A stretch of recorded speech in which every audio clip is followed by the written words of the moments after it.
नमस्कार दोस्तों, सभी नौजवान साथियों को प्यार भरा नमस्कार।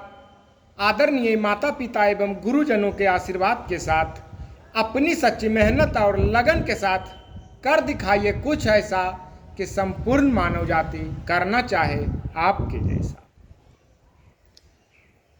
आज हम कुछ नौजवान साथी भाई बहन से नम्र निवेदन करना चाहता हूँ, जो कि शादी करने के बाद अपने दाम्पत्य जीवन में कुछ भी थोड़ा बहुत दिक्कत होने से उस दिक्कत को हम संभाल नहीं पाते हैं, धीरे धीरे और बिगाड़ कर और कोई और ऑप्शन नया पार्टनर का तलाश करने लगते हैं। नए साथी हम ढूंढने लगते हैं और ये साथी को हम धीरे धीरे नज़रअंदाज करने लगते हैं। तो इससे हम कभी सुखी नहीं होते हैं, धीरे धीरे और हम फंसते चले जाते हैं और तत्काल हमको कुछ सुख महसूस होता है, लेकिन भविष्य बहुत ही दुखदायी होता है। जो भी हमारे माता पिता के माध्यम से विवाह बंधन में बांध देते हैं, उस बंधन का निर्वाह हमें करनी चाहिए। आजीवन थोड़ा बहुत परेशानी होने के बाद भी उस संबंध को हर हाल में हमें संभालने का प्रयास करना चाहिए, सुधारने का प्रयास करना चाहिए, न कि अन्य पार्टनर ढूंढकर हम उस बंधन में बंध जाएं। और कुछ बहनें इस तरह के गलतियां करती हैं जो बच्चा एक दो होने के बाद भी इस तरह से कर लेती हैं। बताइए इसका समाज पर क्या प्रभाव पड़ेगा। थोड़ा बहुत हम सुख तलाशते हैं कहीं और, लेकिन वहाँ सुख कहीं नहीं है। अगर कहीं सुख होता तो हमारे शंकर भगवान क्या समझदार नहीं थे? जब सती माता उनसे किसी कारणवश अलग हो गई, भगवान राम के परीक्षा लेने के कारण, परीक्षा लेने के दरमियान वो माता सीता का रूप बना ली और रूप बनाने के बाद शंकर भगवान कहिए तो आप बड़ा अन्याय कर दिए, आप सीता माता का रूप बना लिया, अब कैसे हमारे आप पत्नी के स्थान पर रहिएगा।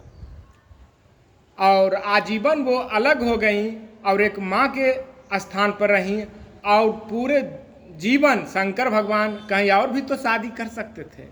और आज हम शंकर भगवान के खूब पूजते हैं और इस तरह के घटना करते हैं। शंकर भगवान का जीवन देखा जाए वो पूरे जीवन इसी तरह रहे, दोबारा शादी नहीं किए।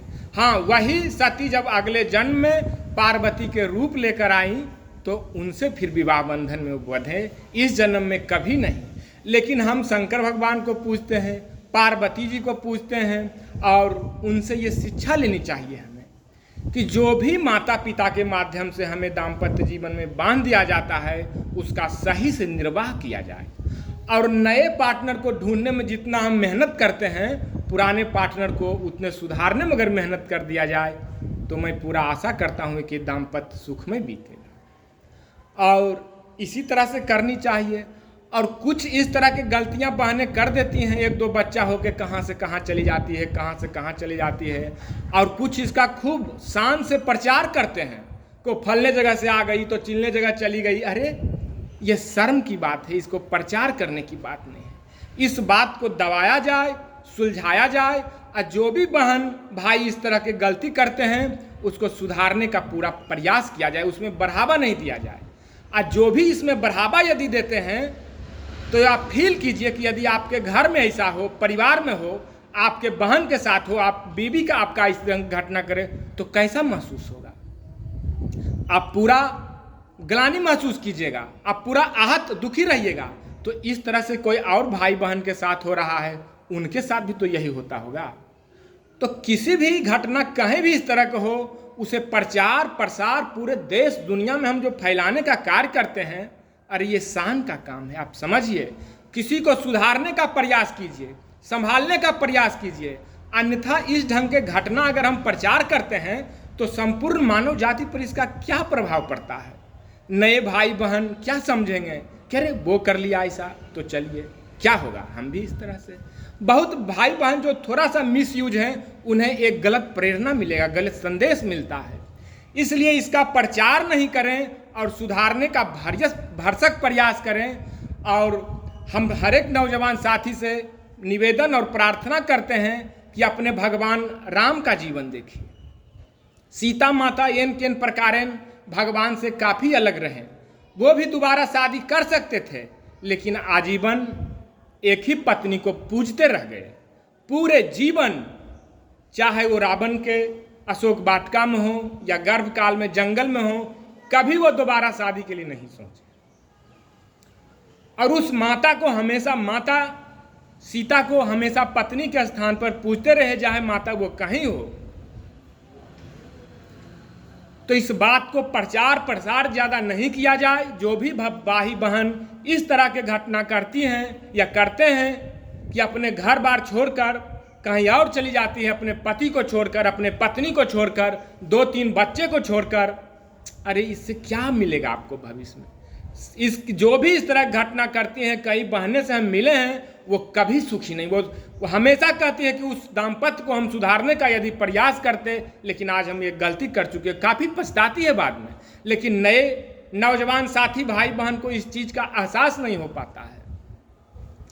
तो हम सभी वरिष्ठ नागरिक, जो भी समझदार आदरणीय भाई बहन हैं, इस बात का प्रचार प्रसार पूरे दुनिया में इस ढंग का जो भी घटना हो, इसको दबाया जाए और दबा के सुलझाने का प्रयास किया जाए और उनको वापस घर पहुंचाने का कार्य किया जाए, ना कि इसमें मजा लिया जाए। अरे आपके साथ, हमारे साथ ऐसा घटना होगा तो आप सोचिए क्या बीतेगा आपके ऊपर। और कहीं और कोई कर रहा है तो हम मजा लेते हैं, कभी नहीं। इस तरह के घटना में आनंद मत लीजिए और इसको बढ़ावा मत दीजिए, इसको सुधारने और संभालने का प्रयास कीजिए